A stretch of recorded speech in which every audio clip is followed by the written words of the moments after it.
রাম মন্দির উদ্বোধনের দিন গরুর মাংস প্রত্যেক হিন্দু ভাই খাবে অযোধ্যায়? অবশ্যই খাওয়া উচিত। অযোধ্যায় অবশ্যই খাওয়া উচিত। অযোধ্যায় অবশ্যই খাওয়া উচিত।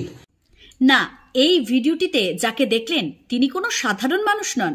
তিনি যথেষ্ট শিক্ষিত, যথেষ্ট বিচক্ষণ এবং একজন হাই স্কুলের টিচার। তিনি বীরনগর হাই স্কুলের টিচার সাদ্দাম হোসেন। নামটা ইসলামিক নাম, তাই তো?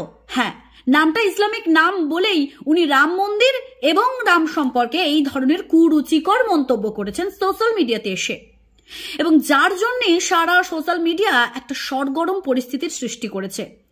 যদিও তিনি যে স্কুলের টিচার সেই মালদার বীরনগরে তাকে নিয়ে চলছে ধুন্ধুমার কাণ্ড, তবুও আমার মনে হলো একজন সনাতনী হিসেবে এই কথার বিরুদ্ধে দুটো কথা বলা উচিত। এই যে মাননীয় মহাশয়, আপনি তো একজন স্কুল টিচার, আপনার তো কোনো ধর্ম নিয়ে কোনো কথাই বলা উচিত নয়। একজন টিচার বা একজন শিক্ষক হতে গেলে প্রাথমিক যে বিষয়টা শিখতে হয় সেটা হচ্ছে ধর্ম নিরপেক্ষতা। অর্থাৎ আপনি যে ধর্মেরই মানুষ হন না কেন, কোনো ধর্মের প্রতি কোনো কুরুচিকর মন্তব্য করাটাই উচিত নয়।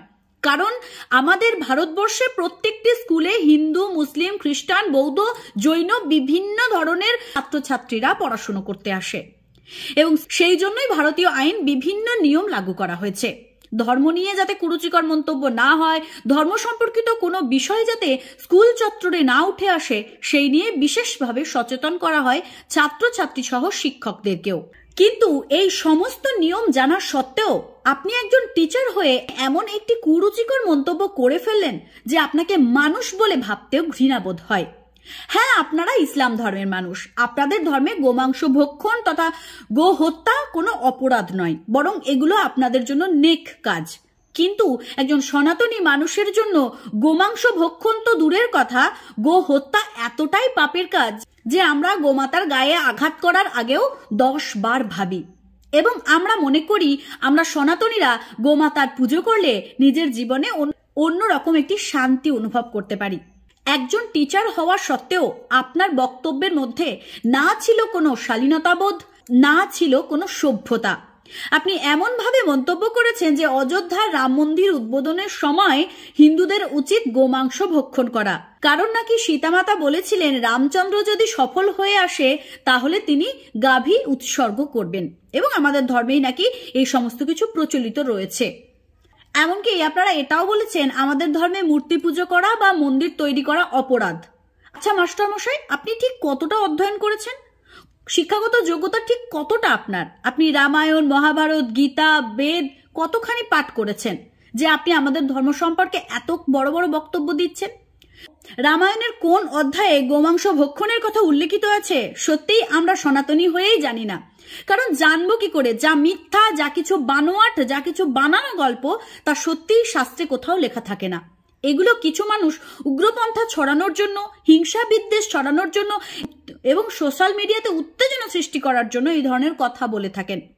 যে টিচার আজকে রাম মন্দির উদ্বোধন নিয়ে গোমাংস ভক্ষণের কথা বলেছেন সেই টিচারের অবিলম্বে শাস্তি হওয়া উচিত। কারণ কোনো ধর্ম নিয়ে অপমান করার অধিকার কোনো মানুষের নেই, সেটি ভারতীয় আইন দ্বারাই নির্ধারিত। অনেকেই বাবা সাহেব আম্বেদকরের নাম তুলে বলেন তিনি নাকি সংবিধানে বিভিন্ন রকমের বিষয় লিখে গেছেন। কই, এটা তো কেউ বলেন না তিনি ধর্ম নিয়েও এমন কিছু কথা লিখে গেছেন যা সকলের মেনে চলা দরকার।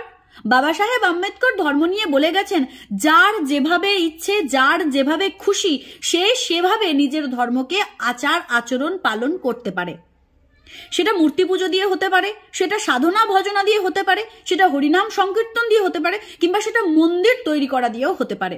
এতে আমি বা আপনি বা অন্য ধর্মের মানুষেরা কোনো রকম বিরোধিতা করতে পারি না, কারণ এটা সংবিধান বলে। ভারতীয় সংবিধান কোনোদিন কোনো ধর্মের মানুষকে আঘাত করার কথা লেখেনি।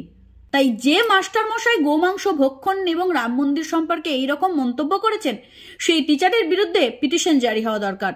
এবং এই ভিডিওটি এতটাই পরিমাণে শেয়ার করুন যাতে ওই টিচার নিজের এই অপরাধ বোধের জন্য সোশ্যাল মিডিয়াতে সেই ক্ষমা চান। সেই ক্ষমা চাওয়ার ভিডিও আমরা সোশ্যাল মিডিয়ার মাধ্যমে দেখতে চাই। সকলে ভালো থাকুন, সুস্থ থাকুন। ভিডিওটি ভালো লাগলে শেয়ার করুন এবং পেজে আরো ভিডিও পেতে এই পেজটিকে ফলো করে দিন। জয় শ্রীকৃষ্ণ, রাধে রাধে।